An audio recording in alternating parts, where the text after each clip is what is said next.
Dawn rises slowly over the eternal city. A thin silver light spreads across the horizon, touching rooftops, temples, and distant hills. The air is cool. The stones beneath your feet still hold the memory of yesterday's heat. You are standing in Rome. The year is 100 AD, during the height of the Roman Empire. Before the noise begins, before the markets open, before the crowds fill the streets, the city breathes in silence. Look around. Rome is vast beyond imagination. Nearly 1 million people live here. From every direction, roads lead inward, like veins feeding a great heart. The city stretches across 7 hills: Palatine, Capitoline, Aventine, Caelian, Esquiline, Quirinal, and Viminal. Between them lie valleys crowded with buildings, temples, bathhouses, and homes stacked tightly together. The Tiber River flows beside you, steady and brown, carrying barges filled with grain, stone, marble, olive oil, and wine. Goods arrive from Egypt, Spain, North Africa, Gaul, and distant Asia. Rome is not just a city. It is the center of a world. Now the first sounds begin. Wooden shutters open. Sandaled feet step onto stone streets. A cartwheel creaks. Somewhere, a rooster calls. The city awakens. You walk toward the Forum Romanum, the beating heart of Rome's political and public life. The ground here is worn smooth by generations. Senators, merchants, slaves, soldiers, and citizens have all passed through this space.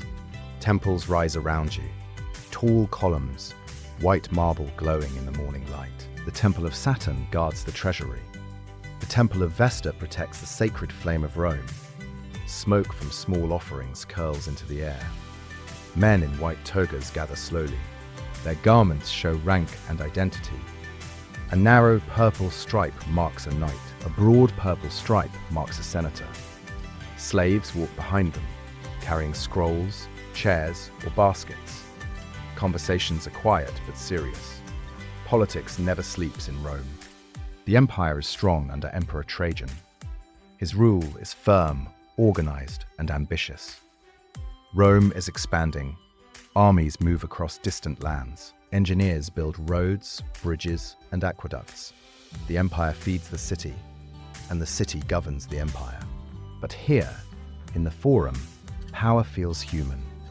A father teaches his young son how to greet a superior.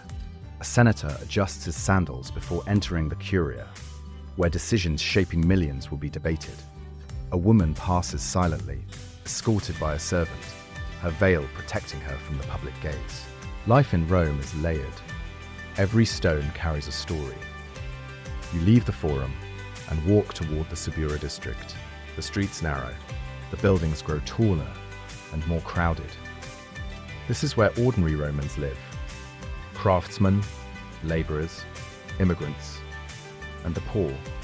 Insulae, tall apartment blocks rise above you, some reaching 5 or 6 stories. Laundry hangs from windows. Voices echo between the walls. The smell of bread, smoke, sweat, and animals fills the air. A baker is already at work. He kneads dough beside a hot clay oven. The bread will feed dozens today. Nearby, a blacksmith hammers iron, sparks jumping in the dim light. Children run barefoot through the alley, laughing, chasing each other between carts and doorways. A woman draws water from a public fountain, balancing a clay jar on her shoulder. Water is life in Rome. Above the city, invisible yet powerful, aqueducts stretch for miles. Stone channels carry fresh water from distant hills into fountains, baths, and homes.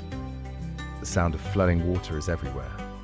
Constant, calming, alive. You follow the sound toward a public bathhouse. The baths are more than a place to wash. They are the social heart of Rome.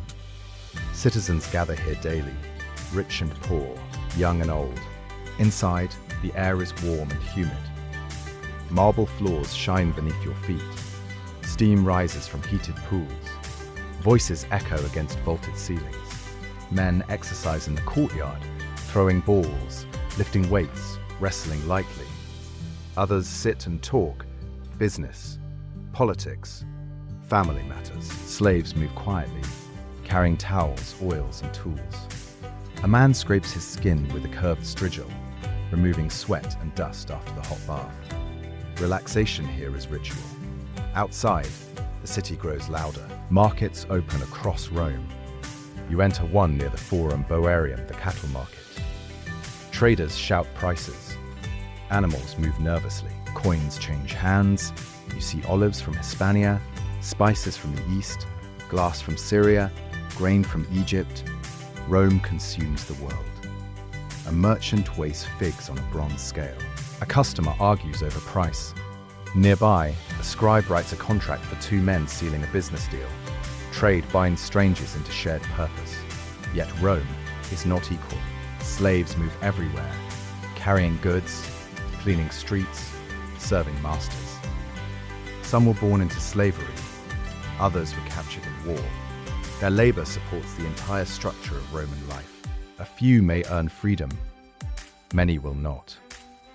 You continue walking, climbing gently toward the Palatine Hill. Here, Rome changes again. The noise fades, the streets widen. Villas stand behind guarded gates. Gardens bloom with roses and fountains. This is the home of emperors and aristocrats. Marble statues watch silently. Wealth here feels distant from the crowded streets below. At the center rises the imperial palace. Vast, complex, powerful. Inside, decisions guide the empire's future. Messages arrive from distant provinces. Military reports, tax records, petitions, warnings. Rome is calm today, but beyond its walls, legions guard borders, suppress revolts, and secure trade routes. Power in Rome is not only force, it is order. Roads connect every province. Laws apply across cultures. Cities from Britain to Syria follow Roman structure, forums, baths, temples, roads, and markets. Citizenship, once rare, slowly spreads, binding diverse peoples into a single identity, Roman. The Colosseum stands ahead, massive, silent in daylight. Its stone arches form a perfect oval against the sky. Inside, tens of thousands will gather for spectacle. Games entertain the people and reinforce the strength of Rome. Gladiators, trained fighters, risk life for honor, survival, or freedom. Today, the arena rests, but the memory of roaring crowds lingers in the air. Beyond it, construction continues. Rome is always building. Workers haul stone blocks. Engineers measure angles carefully. Laborers mix mortar under the sun. The empire's wealth becomes architecture, roads, arches, aqueducts, monuments.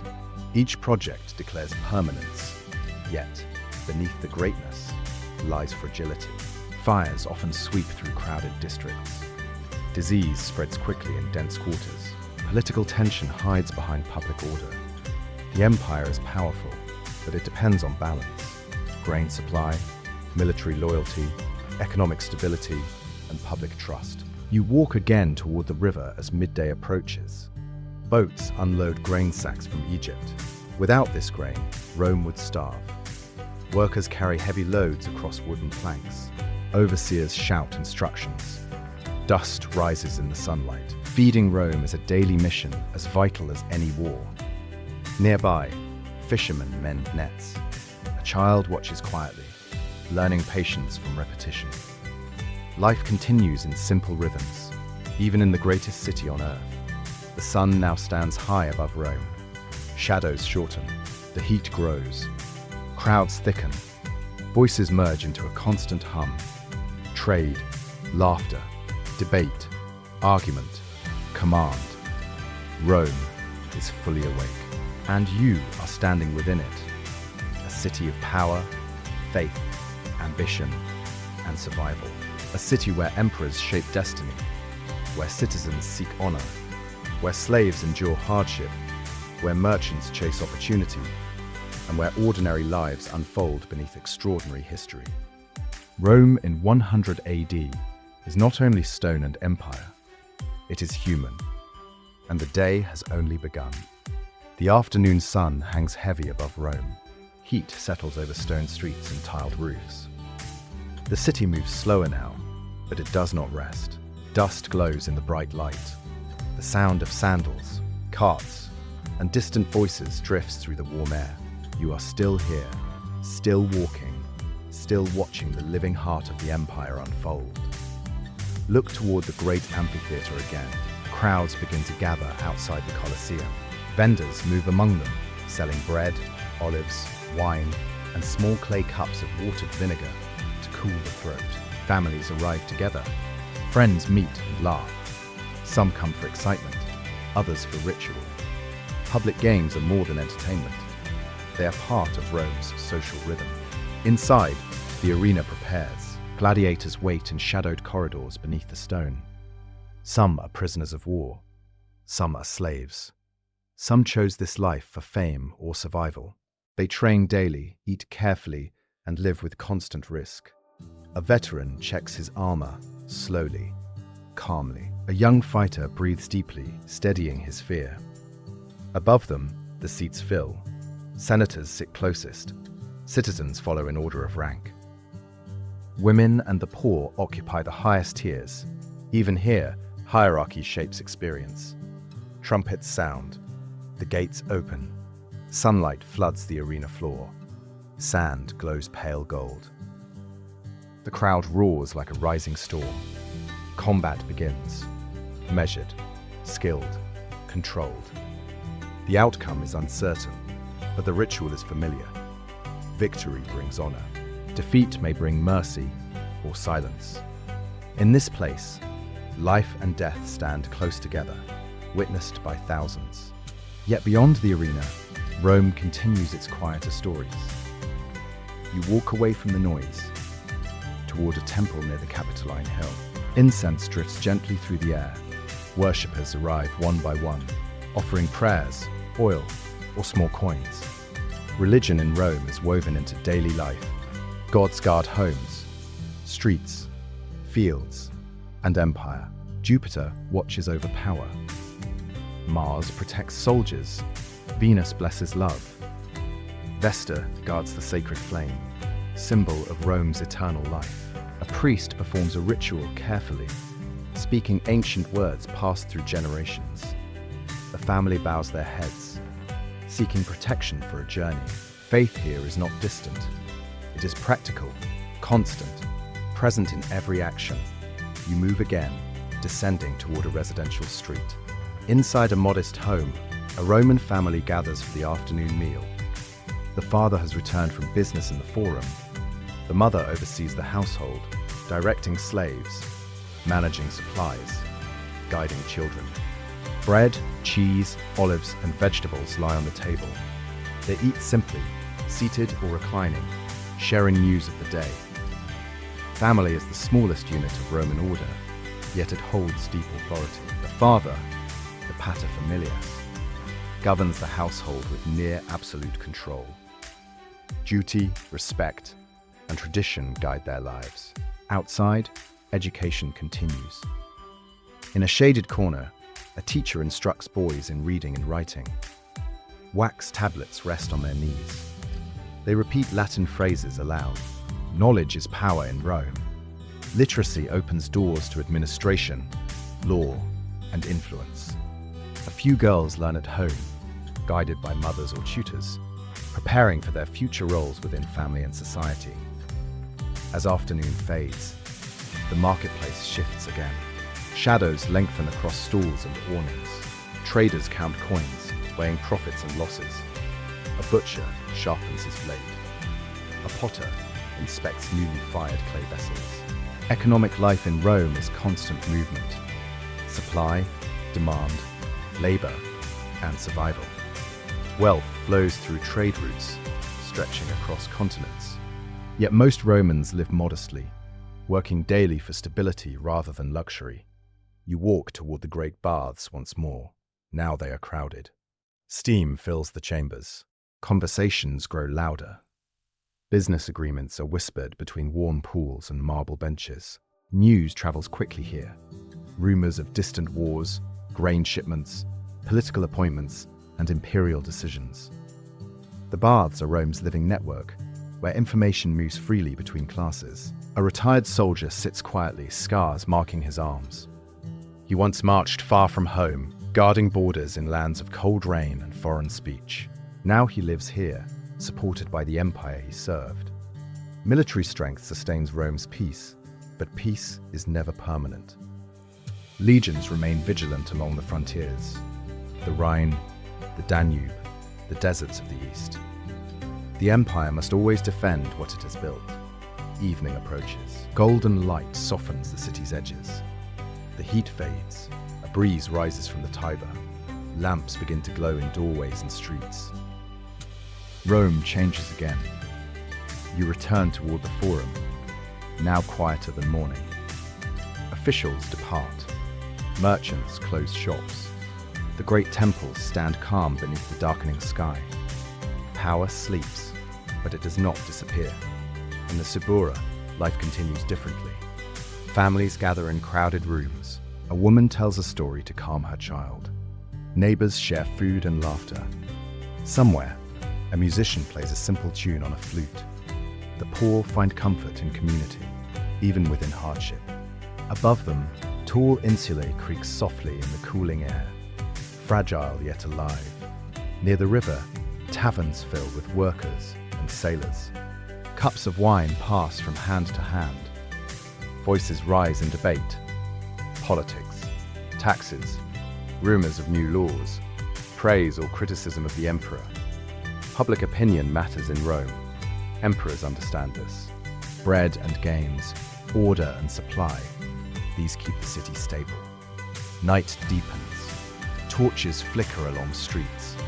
The sky above Rome is wide and dark, scattered with stars unseen in the brightness of day. The great monuments, Colosseum, temples, palaces, stand silent, guardians of memory. Somewhere in the imperial palace, scribes still work by lamplight, recording messages from distant provinces. Governance never fully sleeps. You walk once more through the city, past fountains where water still flows, past statues worn by time and touch, past homes rich and poor. You feel the layers of Rome: power and struggle, glory and labor, ambition and faith.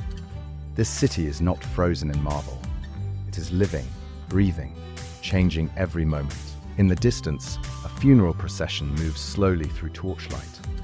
Death is part of Rome, as it is part of life. Names will be carved in stone. Memories will fade. Yet the city endures, built on countless human stories, victories, failures, hopes, and fears. You reach a quiet rise and look back across Rome. Lights flicker like scattered stars across the dark landscape. The Tiber reflects the moon in broken silver lines. The sound of the city softens into a distant murmur, not silence, but rest. Rome in 100 AD stands at its height. Its roads span continents. Its laws shape civilizations. Its armies guard borders. Its people live ordinary lives within extraordinary history. But time moves forward. Empires rise. Empires change. Empires fade. What remains are the traces: stone, words, ideas, and the human spirit that built them. Standing here, in this moment between past and future, you witness not only Rome's power, but its humanity. The city sleeps, and history continues.